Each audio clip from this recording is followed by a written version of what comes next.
미국 애리조나의 황량한 사막 가운데에 아내와 아이들을 데리고 생활하고 있었던 농부 사무엘 스컬이라는 분이 계셨습니다. 어느 날 밤늦게 비와 우박과 강풍을 동반한 태풍이 그의 농가에 불어 닥칩니다. 밤새도록 시달리다가 다음날 아침 어떻게 되었는지 피해 상황을 살피러 밖에 나가 보니까 완전히 엉망진창이 되었습니다. 농기구는 헝겊 조각처럼 갈기갈기 찢겨 나갔고요. 쥐은 반쯤 날아가 버렸고 닭장은 형체도 알아볼 수 없을 정도로 망가져 버렸습니다. 그리고 닭장 주변에는 죽은 닭들이 이리저리 널려져 있었습니다. 보기만 해도 끔찍하고요. 어디를 둘러봐도 모두가 파괴와 황폐의 흔적뿐이었습니다. 막막한 심정으로 앉아있는 그에게 닭장 곁에서 조그만 소리가 들려서 무슨 소린가 하고 가까이 가봤더니 무너진 닭장 가운데에 뼈만 앙상이 남은 날개 깃 모두 떨쳐버린 수탉 한 마리가 조용히 나오고 있는 것입니다. 그런데 그 순간에 아침의 동력해가 반짝 피어오르자 이 수탉은 자기 닭장의 제일 높은 곳에 올라가서 하늘을 향하여 꼿꼿해 가고 우렁찬 소리로 외칩니다. 수탉의 울음소리는 사무엘 마음속에 희망의 소리였고 용기를 주었습니다. 수탉처럼 일어나라 라는 소리로 알아듣고요. 그는 다시 한번 용기를 가지고 재기하여 모든 것들을 복구합니다. 우리가 인생을 살아가면서 이와 같이 예기치 못한 강한 풍랑과 강풍을 만나서 모든 것들을 쓸어가 버리고요. 우리의 삶이 큰 절망과 좌절의 환경에 처할 때가 있습니다. 그런데 하나님이 이러한 시련 가운데서 우리에게 다시 일어날 수 있는 본성과 능력을 허락하심을 믿으시기 바랍니다. 예수님을 믿는 사람, 성령 충만한 사람은 이러한 환난 가운데서도 다시 용기를 가지고 일어설 수 있는 힘과 능력이 있는 것입니다.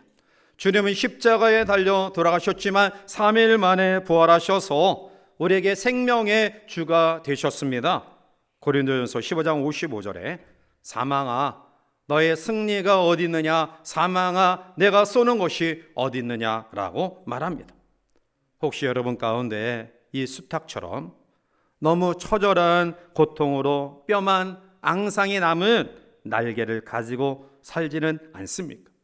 실패의 환경, 배신과 버림받음, 또한 물질의 어려움과 처절한 상처, 온갖 비방과 욕설로 인해 깃털이 다 빠진 수탉과 같지는 않느냐라는 것입니다. 그런데 우리에게는 하나님의 약속이 있습니다. 하늘의 소망이 있습니다. 타다 꺼진 불꽃 속에 아직 희망의 불꽃은 완전히 사르지 않았습니다. 희망이란 현실과 비교할 수 없는 더 좋은 미래를 말하고요. 오늘 성도가 가진 희망은 바로 믿음인 줄 믿습니다. 믿음은 절망을 이기게 합니다. 히브리서 11장 1절과 2절에 믿음은 바라는 것들의 실상이요 보이지 않는 것들의 증거니 선진들이 이로써 증거를 얻었느니라 라고 말합니다. 히브리 기자는 히브리 11장을 통해 믿음의 선진들을 소개하면서 마지막 결론적인 말씀으로 이렇게 선포합니다. 히브리서 11장 38절에 이런 사람은 세상이 감당하지 못하느니라 그들이 광야와 산과 동굴과 토굴에 유리하였느니라. 아멘. 이런 사람은 세상이 감당하지 못한다. 우리에 주어진 삶의 광야, 뜨거운 태양열이 내려치는 가운데 정말 숨이 탁탁 막힐 것만 같은 상황, 험난한 그 산과 같은 고통, 토굴과 동굴과 같이 나는 혼자일 수밖에 없다라는 외로움과 고독함과 절망 속에 빠질 때가 있습니다. 그런데 이러한 상황 가운데서 이런 사람은 세상이 감당하지 못할 것이다. 도대체 어떠한 사람들이었기에 세상이 감당치 못할까요? 그것은 세상을 향하여 돌진하고 어둠을 몰아내고 빛으로 이끌어내는 믿음의 삶을 살아간 사람들인 줄 믿습니다.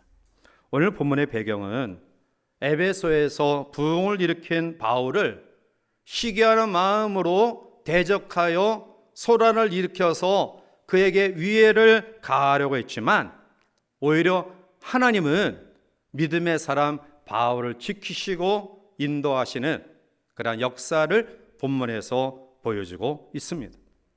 이제 이 마지막 때를 살아갈 우리 모두가 어떠한 삶의 모습을 가지고 있는 사람들인지, 또한 그 속에서 하나님이 지키시고 보호하시는 사람은 어떠한 사람인지, 하나님은 어떠한 방법으로 하나님의 사람들을 보호하시고 인도하시는지를 말씀 속에 묵상하며 또 함께 은혜와 위로를 경험하는 귀한 시간이 되기를 주님의 이름으로 축복합니다. 먼저 우리는 믿음의 사람 바울을 보게 됩니다. 사도 바울은 에베소를 중심으로 아시아에서 2년 동안 복음을 전합니다. 그 가운데에 특별히 헬라인과 유대인들이 많이 돌아서서 주님을 믿게 됩니다.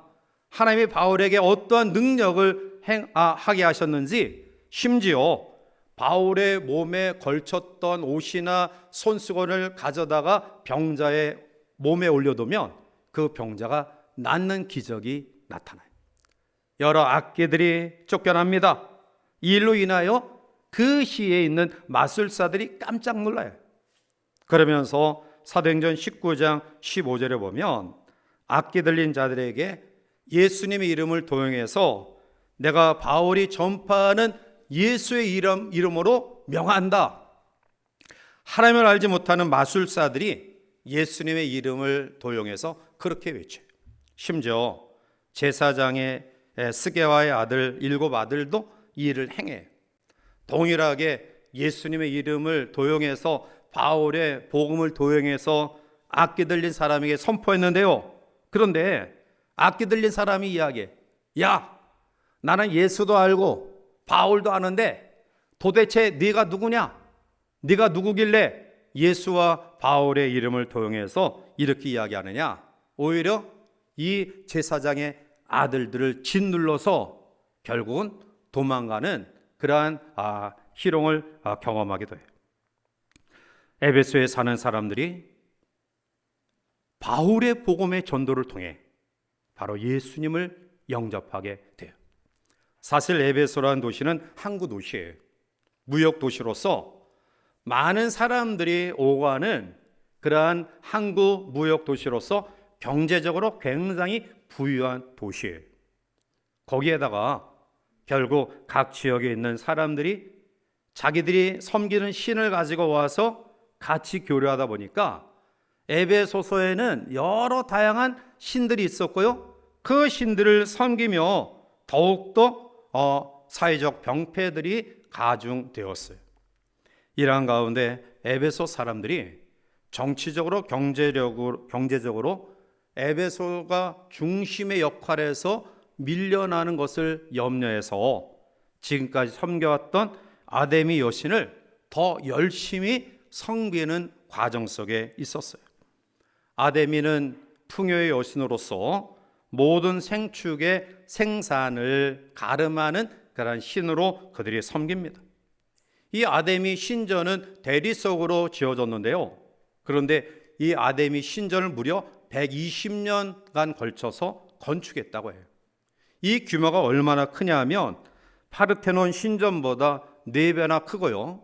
그리고 화려하고 웅장했던 솔로몬 성전보다 34배나 더 큰 아주 규모적으로 웅장하고 화려함도 뛰어나서 이집트의 피라미드와 함께 더불어 세계 7대 불가 사이 가운데 하나로 꼽히는 건물이에요. 자, 이러한 에베소에서 사도 바울의 전도 활동은 놀라운 이적과 결과를 가져와요. 사랑하는 성도 여러분, 한 사람의 변화가 한 도시를 변화시킵니다. 우리는 6.25 74주년을 맞이하고 있는데요. 우리가 6.25 전후의 이 땅의 모든 상황들, 또 1945년의 해방의 전후의 상황들을 보면 도저히 우리의 힘으로 해방 자유를 경험할 수 없는, 또 이 치열한 민족 동족 상잔의 비극인 전쟁을 마칠 수 없는 환경 가운데 있었어요. 그러나 기독교 역사를 보면 해방의 과정 속에 교회가 얼마나 기도했는지, 또한 낙동강만 남겨둔 그 상황 속에서 이제 낙동강 전선이 무너지면 완전히 공산화될 수 있는 그런 환경 속에 어떻게 유엔군이 파송되었는지, 5대 상임 이사국 가운데 하나인 소련이 왜 불참하게 되었는지, 그래서 유엔군을 파송하게 되었는지 기독교의 역사를 보면 거기에는 교회와 성도들의 눈물의 기도가 있었다는 사실을 알게 돼요. 사랑하는 성도 여러분, 믿음의 한 사람, 사도 바울의 이 신앙이 우상을 숭배하고 그리고 많은 미신적인 퇴폐적인 그러한 도시의 한가운데에 복음을 전한 바울 때문에 그곳에 속한 수많은 사람들이, 심지어는 마술사들까지 예수님을 믿게 되는 놀라운 역사를 이뤘음을 보게 돼요. 두 번째로, 오늘 우리는 본문에서 물질주의자 데메드리오라는 사람을 보게 돼요. 25절부터 27절까지 보면 그가 그 직공들과 그러한 영업하는 자들을 모아 이르되 여러분도 알거니와 우리의 풍족한 생활이 이 생업에 있는데 이 바울이 에베소뿐 아니라 거의 전 아시아를 통하여 수많은 사람을 권유하여 말하되 사람의 손으로 만든 것들은 신이 아니라 하니 이는 그대들도 보고 들은 것이라. 우리의 이 영업이 천하해질 위험이 있을 뿐 아니라 큰 여신 아데미의 신전도 무시당하게 되고 온 아시아와 천하가 위하는 그의 위엄도 떨어질까노라 하더라 라고 말해요. 에베소를 지켜준다라는 아데미 신의 은세공업자 데메드리오가 있었는데요, 은세공업자는 아데미 신전의 신상 모양을 은으로 만들어서 사람들에게 팔아서 이익을 취하는 사람들이에요. 자, 그런데 바울의 전도로 우상을 섬겼던 사람들이 다 예수님을 믿게 되니까 직접적으로 자기의 수입의 시장이 있게 되는 거예요. 그래서 그것을 쑥 감춰놓고 사람들을 동원시켜요.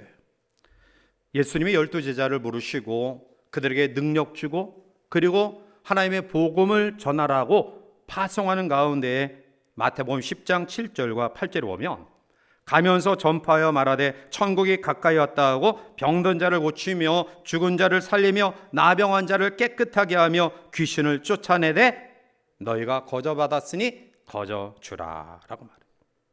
복음 전파나 또한 전파하는 과정 속에 여러 가지 능력과 기적이 반드시 일어날 것이다. 그러나 그러한 상황 가운데서 절대로 돈을 받지 말라.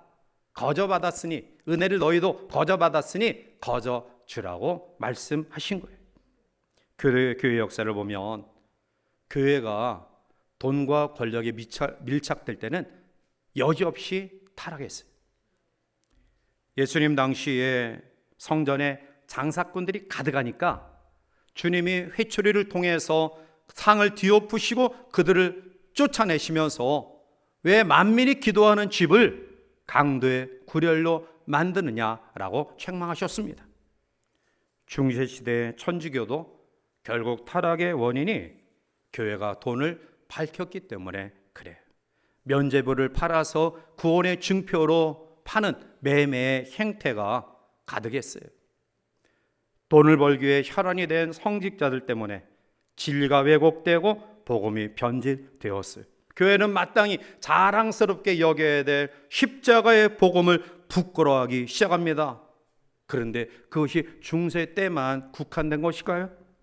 아닐 것입니다. 오늘의 교회, 한국 교회도 이러한 상황 마찬가지입니다. 교회가 성장하고 대형 교회의 부흥을 꿈꾸는 과정 속에 물론 그렇게 되어져서 더 힘있게 많은 것들로 인하여 하나님의 복음을 규모적으로 잘 전하는 장점도 있지만 오히려 그 일을 추구하다 보니까 개인의 경험 아니면 세상의 철학, 심지어는 샤머니즘적인 그러한 잘못된 미신 신앙을 가지고 기복 신앙을 통해 교회가 타락되어지는 모습들을 보게 돼요. 오늘의 어려움이 바로 교회가 교회다움을 잃어버렸기 때문은 아닌가요? 교회가 저물의 욕심으로 말미암아 기복적인 신앙을 강조하면 교회는 힘을 잃어버릴 수밖에 없습니다. 오늘 데메드리오는 자기의 수입의 근원이 적어짐을 알고 교묘하게 사람들을 자기의 속내음은 드러내지 않고 이 도시를 혼란스럽게 하는 자다라고 혼동해서 소동을 일으켜. 세 번째, 맹목주의자들 군중을 보게 됩니다. 32절 말씀 가운데 보면 사람들이 외쳐 어떤 이는 이런 말을 어떤 이는 저런 말을 하니 모인 무리가 분란하여 태반이나 어찌하여 모였는지 알지 못하더라. 이들의 소동이 얼마나 어처구니 없는 일이냐면 어찌하여 모였는지 알 수 없다라는 거예요. 왜 모였는지, 우리가 이곳에 모여서 무엇을 하려고 하는지 이유도 없고요, 목적도 없어요. 마귀의 역사는 항상 군중 심리를 통해 우리를 소란하게 만들어요. 사람들을 동원합니다. 그리고 자기의 마음속에 미움과 증오와 시기와 분노를 가득하게 만들고요, 그리고 그러한 마음을 가진 사람들과 함께 폭력을 일으키게 하고요, 그리고 소란하게 만들어요. 이것이 바로 마귀의 전략이에요. 성경에 보면 예수님을 따른 사람들을 크게 두 부류로 나눠요. 하나는 무리들이라고 표현하고요, 하나는 제자들이라고 표현해요. 무리들은 신앙이 없는 사람들이에요.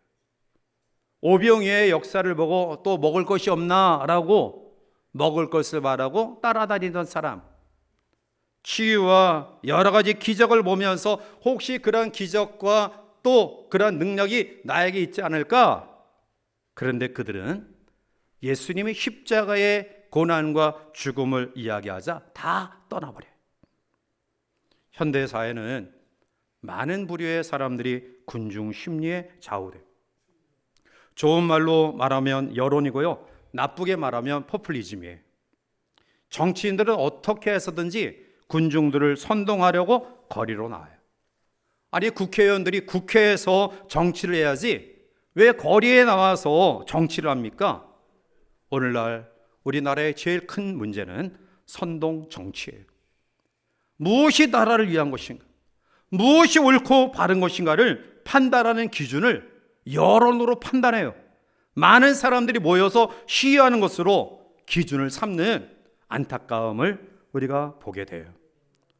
촛불 부대 몇 명이 모였는지, 태극기 부대 몇 명이 모였는지, 그것으로 의를 판가름하는 어리석음이 오늘 우리의 의식 속에 있다라는 거예요.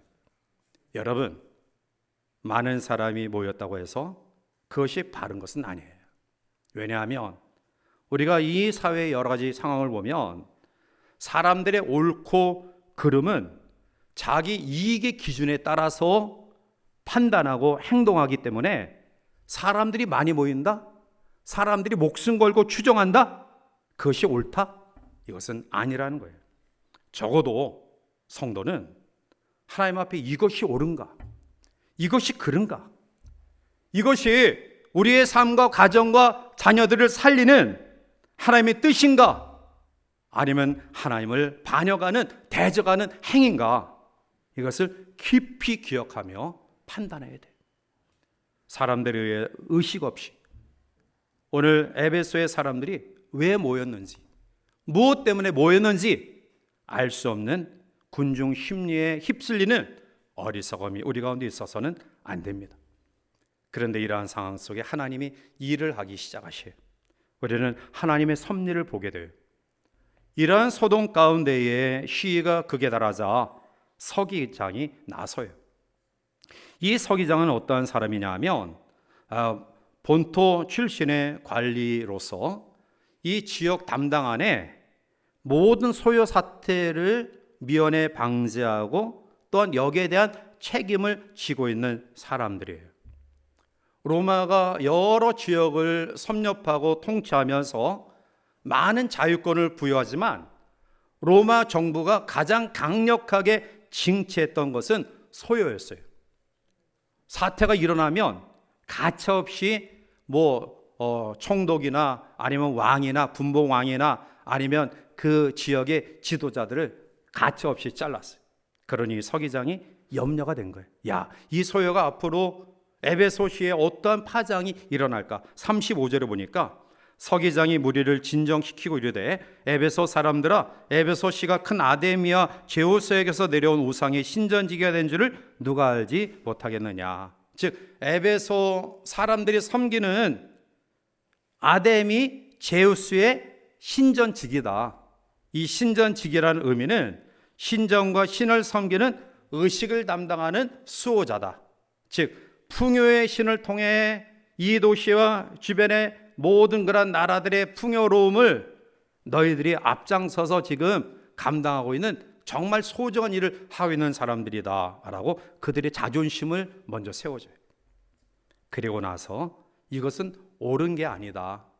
내가 볼 때 바울과 복음을 전한 사람들을 보니까 잘못된 것이 없다. 37절에 보니까 그들은 신전의 물건을 도둑질하지도 아니하였고 우리 여신을 비방하지도 아니한 이 사람들을 너희가 붙잡아 왔다. 어떤 문제가 있으면 38절 위에 보면 그 시에 재판관도 있고 재판하는 날도 있고 총독도 있으니 정식적으로 절차를 밟아 고소해라. 이렇게 소동 부리지 말라. 그리고 40절에 이렇게 이야기해. 오늘 아무 까닭도 없는 이 일에 우리가 소요 사건으로 책망받을 위험이 있고 우리는 이 불법 집회에 관하여 보고할 자료가 없다 하고. 그러니까 이 소요를 통해서 혹시나 로마 정부의 강압적인 징치가 내려오면 너희들도 손해다.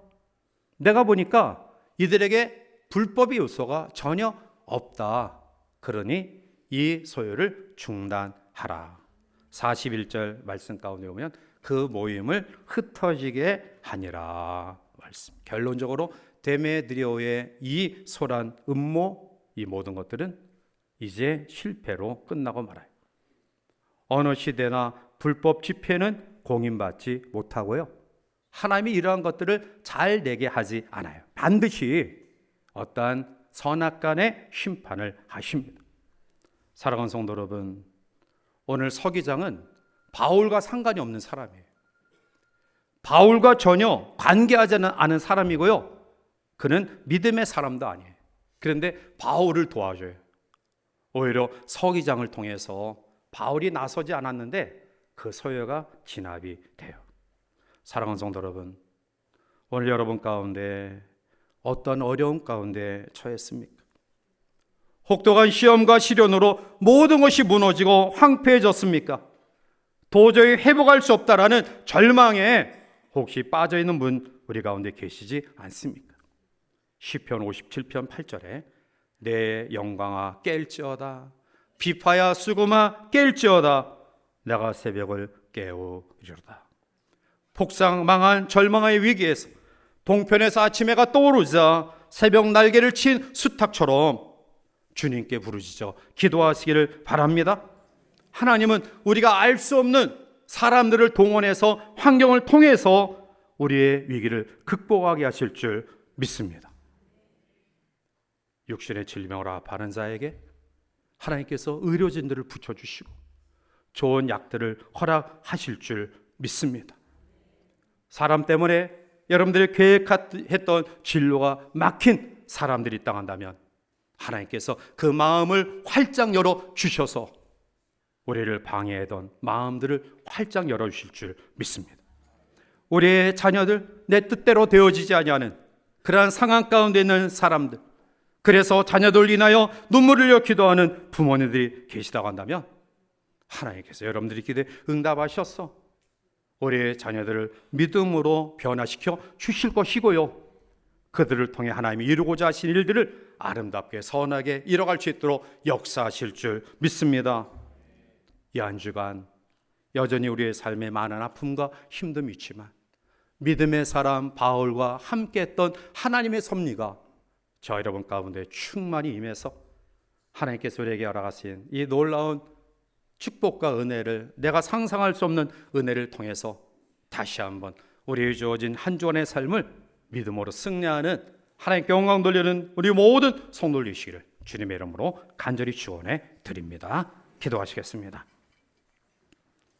사랑하며 충만하신 거룩하신 하나님, 오늘 이 땅에는 권력욕에, 물질욕에 얽매여 그것이 삶의 전부인 것처럼 착각하며 살아가는 사람들이 있습니다. 자기의 의지와 생각과 분명한 그러한 인생관, 신앙관을 가지지 못한 채 주변의 사람들이 휩쓸려 부안해동하는 사람들, 그래서 그의 영혼도, 그의 가정도, 그의 자녀도 망하게 되는 어리석음을 범하는 사람들 또한 있습니다. 그러나 이러한 퇴폐적인 상황 가운데서도 우뚝 서 밝게 비추는 빛나는 사람, 믿음의 사람이 있습니다. 그분이 바로 바울이고요, 하나님은 이러한 사람과 함께 하십니다.